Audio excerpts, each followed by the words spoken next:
ගෑනිට කොහොමද කියන්න පුළුවන්නේ පිරිමිය කොයාට ආදරෙන්නේ නැහැ කියලා. පළවෙනිම සයින් එක තමයි ඒ පිරිමියා ඔයාට කියන්නේ නැහැ ඔයාට කරන්න ඕනේ දේ. ඔයාට කරන්න ඕනේ දේ දීලා ඉඩ දීලා ඉන්නවා. ඔයාට කරන්න ඕනේ දේ එයා ඍජුව කියන්නේ. ඒක තමයි පළවෙනි සයින් එක එයා ආදරේ නැහැ කියලා.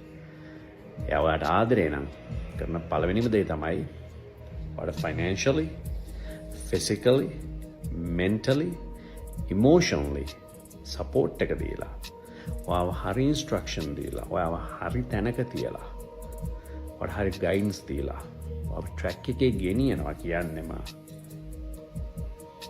එයා ඔයාට දැඩි ලෙස ආදරය කරනවා කියන එක. කෙනෙක්ට පේන්න පුළුවන් ඔයාව බොක්ස් කරලා තියෙනවා කියලා. ඇත්තට මේක බොක්ස් කිරීමක් නෙවෙයි. බොක්ස් කරනවා කියන්නේම ඔයාව රකින්න හදනවා කියන එක. නමුත් මම අර කියපු financially, physically, mentally, emotionally support එක දෙන කෙනෙක්ට විතරයි මේ මැසේජ් එක.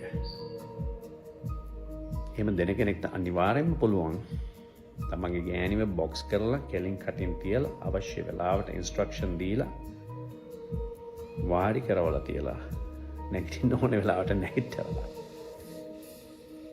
ඒ ගෑණිව රකින්න.